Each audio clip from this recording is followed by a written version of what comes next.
એક motivational speaker હતો ને, પોતાનું મોટિવેશનનું જે લેક્ચર હોય ને એ એનું પૂરું કર્યું અને પછી બહાર નીકળો હોલમાંથી અને ત્યાં સામે જ એક પાનની દુકાન હતી, તો ત્યાં ઊભો સિગરેટ પીતો હતો. એટલે એવામાં એક વ્યક્તિ એની પાસે આવ્યો અને કહેવા માંડ્યો કે તમે બહુ ખૂબ સરસ સેમિનાર લીધો, આનંદ પડી ગયો તમારો સેમિનાર સાંભળીને, પણ કે તમે ટેન્શનમાં હોય એવું દેખાવ છો.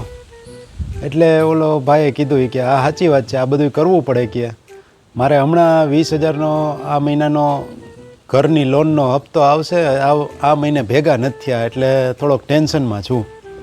એટલે ઓલો ભાઈ જે હતો ને એને કીધું, અરે ભલામણા એમાં શું ટેન્શન લેવાનું, મેં 5 જણાને 5-5 લાખ બૂચ માર્યા છે.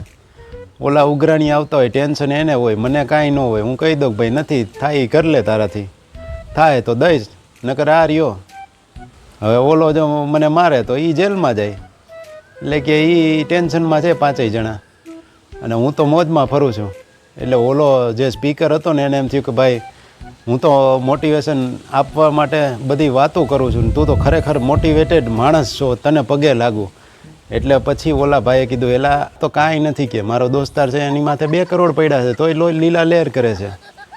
ઉઘરાણીવાળાને ટેન્શન હોય, અમારે કોઈને ટેન્શન ન હોય. કે આમાં મોટિવેશન કોને જોતું હતું એ વિચારવા જેવી ઘટના થઈ ગઈ.